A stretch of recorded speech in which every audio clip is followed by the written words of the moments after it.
So people have been asking me lately, what club should I get involved with in college? And I think the main thing that you need to consider is whatever grabs your attention the most and gets you passionate should be the thing that you are choosing to get involved in.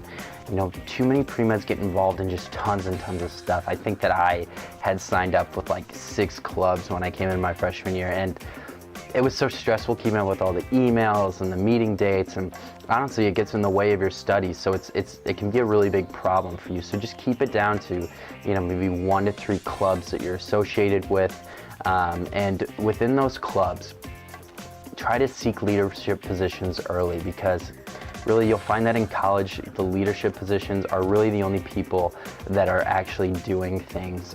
A lot of the general, you know, student body within these clubs, they're not engaged, they're just going to the meetings, they're keeping up with what's happening, they might volunteer, but when you're a leader, you get to choose what the next course of action is. You get to really, you know, create results and get to know more about a specific, you know, interest that will really help you to develop some of these important skills and pieces of knowledge that you can use during your interviews for medical school, or, you know, while you're describing your experiences to medical schools on your applications.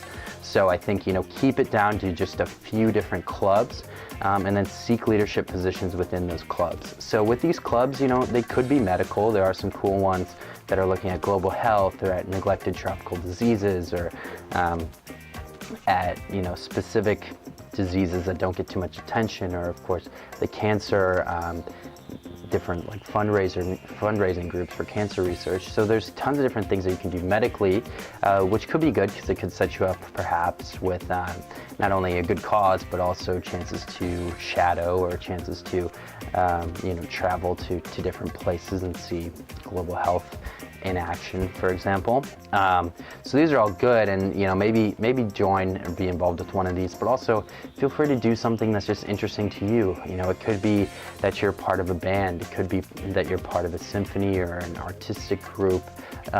You know, you could be looking at something like education, which, you know, perhaps not directly related to medicine, but still shows that you have sort of a humanitarian side to you and that you're dedicated to a certain issue.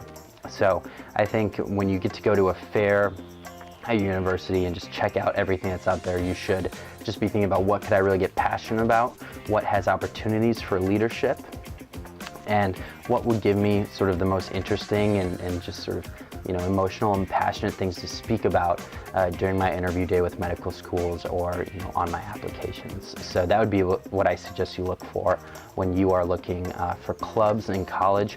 But like I said, keep it to a minimal number, and really just stay committed to those things. Hey, I hope you found this video helpful.